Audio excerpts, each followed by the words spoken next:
ED की ताकत को जान लीजिए, जो सीएम तक को गिरफ्तार करने से नहीं झिझकती है। नमस्कार दोस्तों, आप देख रहे हैं जी न्यूज। आज हम बात कर रहे हैं ईडी के पावर के बारे में, जो इस समय पूरे भारत में कोहराम मचाया है। दिल्ली के मुख्यमंत्री अरविंद केजरीवाल को आज इन्फोर्समेंट डायरेक्टर ईडी ने करीब 2 घंटे की पूछताछ के बाद एक्साइज पॉलिसी से जुड़े मनी लॉन्ड्रिंग मामले में गिरफ्तार कर लिया है।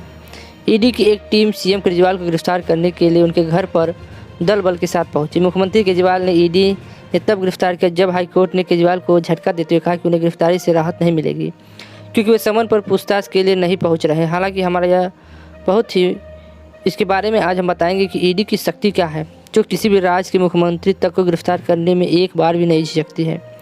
दरअसल एनफोर्समेंट डायरेक्टरेट भारत के एक कानून इन्फोर्समेंट एजेंसी है, जो मुख्य रूप से मनी लॉन्ड्रिंग या फॉरेन एक्सचेंज उल्लंघन जैसे आर्थिक अपराधों से निपटती है। वह भारत सरकार के वित्त मंत्रालय के अधिकार के तहत संचालित होती है।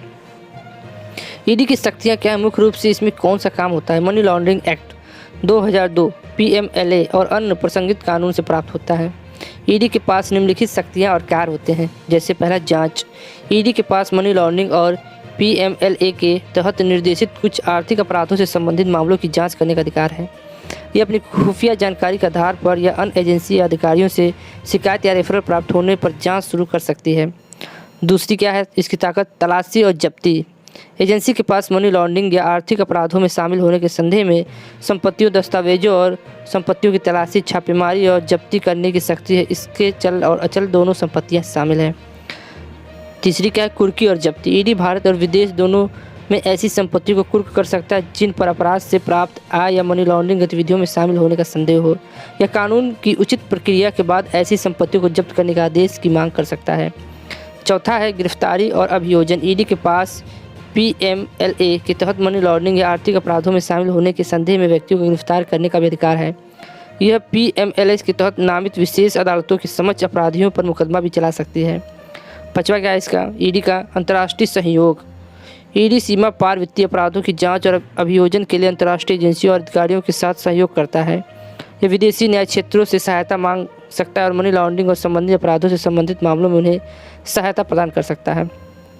छठा है न्याय निर्णायक। एनफोर्समेंट डायरेक्टरेट के पास foreign exchange management act 1999 FMA के कुछ प्रावधानों के उल्लंघन से संबंधित मामलों का न्याय निर्णय करने और तदनुसार जुर्माना लगाने की भी शक्ति है। यह ध्यान रखना है कि ईडी कानून के ढांचे के भीतर काम करता है और न्यायिक निरीक्षण के अधीन है। इसकी शक्ति का उद्देश्य आर्थिक अपराधों से निपटना और वित्तीय प्रणाली की अखंडता सुनिश्चित करना। आपको क्या लगता है ईडी की कैसा है, अपना कमेंट करके जरूर बताएं। इस समय ईडी छाया है पूरे भारत में, तो आपको क्या लगता है ईडी की पावर कितनी हो सकती है।